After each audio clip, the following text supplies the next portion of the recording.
एक अंधा आदमी था, बड़ी एमएनसी कंपनी में काम करता था, अगले की स्किल्स थी, अंधा होते हुए भी बड़ी जॉब पे था। तो उसे हर बार नया शहर मिलता था और वो वहां अपना बिजनेस खड़ा करता था। तो उसे दो व्यवस्थाएं करनी होती थी, एक रहने की, एक खाने की। रहने की उसने कर ली थी, खाने के लिए एक होटल में पहुंच गया। होटल में जाते वेटर ने पूछा, यस सर मैं आपके लिए क्या सेवा कर सकता हूँ। उसने कहा मैनेजर को बोला स्पेशल केस हूँ। मैनेजर आया, यस सर बोलिए। सर मैं अंधा है तो मैं जब भी कुछ ऑर्डर करूंगा मैं रोज आऊंगा यहाँ पे, तो आप 2-3 सब्जियां मुख्य मुख्य बनी उनमें चम्मच डुबो के लाओगे और मुझे सुंगाओगे, मैं उससे ऑर्डर करूंगा। मैनेजर ने कहा वाह यार नया केस है, बहुत एक्सपीरियंस वाला केस लग रहा है। सब्जियों में चम्मच डुबोई, उसको लाके सुंगाया, उसने सुंगा ऑर्डर किया। एक दिन 2 दिन सूंगा ऑर्डर किया, मैनेजर की ईगो हर्ट हो गई, इतना एक्यूरेसी तो किसी की भी नहीं हो सकती। तो मैनेजर की पत्नी उधर ही काम करती थी, उसने कहा यार ये मेरे को बहुत दिमाग खराब करता है, अब एक काम कर तू आज तेरी लिपस्टिक को रगड़ के दे चम्मच पे। चला बहुत दिन हो गए मेरे को बेवकूफ बनाते हुए। वो लाया, उसको दिया, वो सूंघते उठ गया। ओ माय गॉड, मेरी बचपन की क्लासमेट रोशनी इधर ही काम करती है।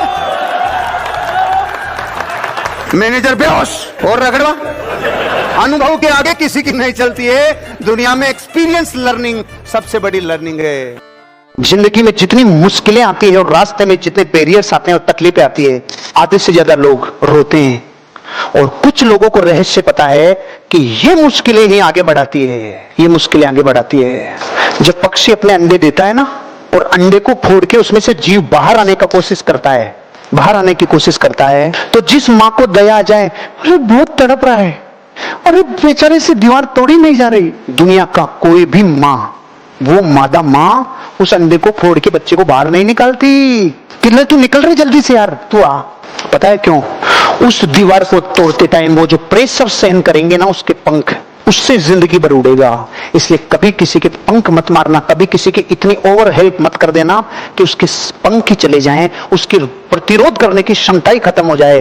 प्रकृति का हर एक बैरियर, हर एक तकलीफ, हर एक आपके बीच में जो रुकावटें आती है ना, मां कसम इसीलिए आती है ताकि आप और मजबूत हो सके, और मजबूत हो सके, और मजबूत हो सके। असली इंसान व्यापार में वो सफल होता है जो गड़े पत्थर को उखाड़ता है। गड़े पत्थर को उखाड़ना समझाता हूं, जैसे मानो एक है चौधरी एक है लाला, एग्जाम्पल है ना। चौधरी भी नाराज मत होना, लाला भी नाराज मत होना। चौधरी ने आके बोला उसको एक थप्पड़ मार दी, चौधरी ने एक लगाई लाला की। अब असली लाला कैसा होता है? लाला मतलब व्यापारी। वो चारों तरफ पत्थर पड़े, पत्थर चारों तरफ पड़े, लेकिन वो उस पत्थर को उखाड़ने का प्रयास करेगा जाकर जो पत्थर गड़ा हुआ है।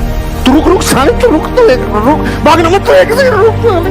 पत्थर बहुत पड़े, लेकिन कौन सा उखाड़ने का प्रयास करेगा?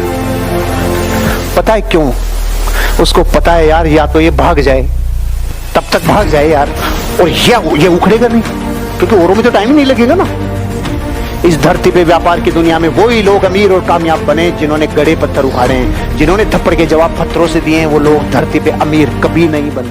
अगर आप उन दोस्तों के साथ रहते हो जो नॉर्मल ग्रोइंग नेचर के नहीं हैं, तो ध्यान रखना एक दिन आप भी डी ग्रोथ की तरफ चले जाओगे, डीरेल हो जाओगे अपनी लाइफ के गोल से। क्योंकि आप जीवन भर, कभी बताई थी मैंने ये बात अगर आपको याद होगी, आप जिंदगी भर उन 4 दोस्तों के एवरेज होते हैं जिनके साथ सबसे ज्यादा रहते हो। आपके जो 4 खास दोस्त, उनकी नेटवर्थ, उनमें 4 का भाग दे दो, पहले जोड़ लो फिर 4 का भाग, इतनी का मालिक रहोगे आप। 1 लाख, 2 लाख, 3 लाख, 4 लाख, टोटल 10 लाख। आपके पास कितना रहेगा? 2.5 लाख। 1 करोड़, 2 करोड़, 3 करोड़, 4 करोड़, आप कितने के मालिक बनोगे? ये नैसर्गिक नियम है प्रकृति का। 1 करोड़ का कर्जा, 2 करोड़ का कर्जा, 3 करोड़ का कर्जा, 4 करोड़ का कर्जा, आपकी कितनी फटेली रहेगी? -2.5 करोड़। ये नियम है। आप जिन खास दोस्तों के साथ रहते हो उनके टोटल जीवन के नेटवर्थ का एवरेज आपका जीवन रहता है। चेक करो किन के साथ रहना चाहिए, किन के साथ नहीं रहना चाहिए, चेक करो।